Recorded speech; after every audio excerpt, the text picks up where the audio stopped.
Hi everyone, today we are reading about Let's Dance. In many cultures, dancing is a favorite tradition. It is a fun way to celebrate with family and friends. In Native American families, some dances have been done since ancient times. The same dances have been taught by parents to their children. Children and adults dance to mark special days and annual events, such as the harvest. When families share these special occasions, the gathering is called a powwow.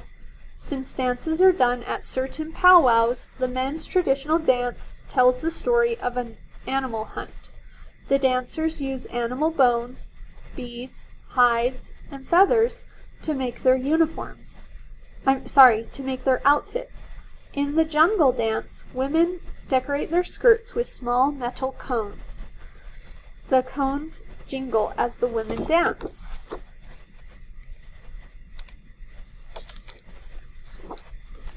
Just like the traditional Native American dances, square dancing has been around for hundreds of years.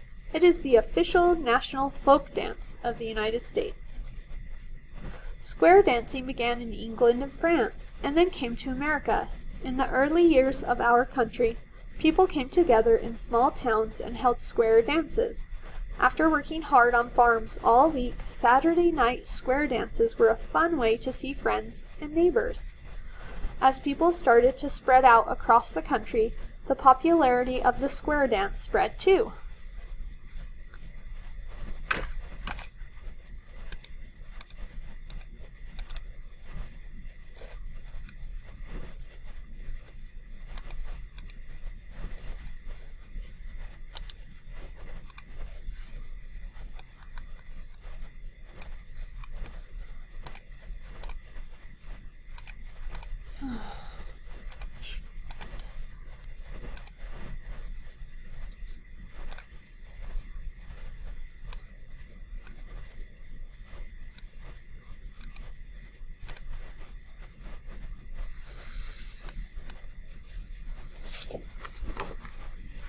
Hi everyone, today we are reading about different dances in different cultures, and it says Let's Dance.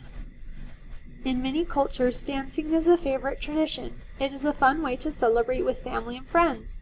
In Native American families, some dances have been done since ancient times. The same dances have been taught by parents to their children. Children and adults dance to mark special days and annual events, such as the harvest. When families share these special occasions, the gathering is called a powwow. Some dances are done at certain powwows. The men's traditional dance tells the story of an animal hunt.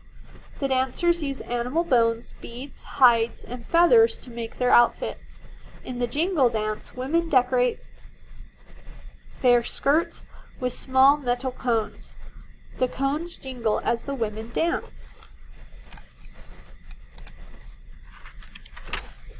Just like the traditional Native American dances, square dancing has been around for hundreds of years. It is the official national folk dance of the United States. Square dancing began in England and France, and then came to America. In the early years of our country, people came together in small towns and held square dances. After working hard on farms all week, Saturday night square dances were a fun way to see friends and neighbors. As people started to spread out across the country, the popularity of the square dance spread too. In square dancing, everyone dances together. All the dancers start by facing each other in a square. One person calls out each of the movements, such as swing your partner and circle to the left. Today, square dancers dress up before they hit the dance floor. The women wear full skirts, and the men usually wear a Western-style handkerchief or tie and boots. Square dancing is a fun tradition that still brings people together. Another kind of traditional dance is called folklorico. Folklorico dances are performed by people who live in Mexico, and also by Mexican people who live in America. The dances are done for fun, to tell stories, and to help people remember their history. Folklorico dances are done at parties and community events. A small band often stands behind the dancers to play the music. Men who dance the folklorico wear a wide hat and a red belt and tie. Women dancers often wear full skirts and bright colors. The dancers hold out the edges of these skirts. The skirts look like wings as the women dance. The swishing sound of the skirts adds drama to the dance, along with the dancers' stomping feet. Adults do these dances. Children learn them too. In Mexico and America, kids have fun learning what each dance means and how to do the steps of the dance. The hora is a traditional dance in the Jewish religion that is sometimes performed for an audience, but it is mostly done for fun. The hora is a very cheerful dance. Dancers hold hands and dance sideways in a circle. The circle has a special meaning. It shows that everyone does this dance together. No dancer is more special than any other. The steps are simple and quick to learn. People dance the hora at weddings and other celebrations. Most guests make an effort to join the dance. People who dance the hora for the first time often laugh a lot. The tradition of dancing the hora began in Europe. Over time, it became an important folk dance in Israel. Today, the hora is often danced at Jewish weddings and other celebrations. And that is all for today with our stories about dancing, and that was really fun to learn all that.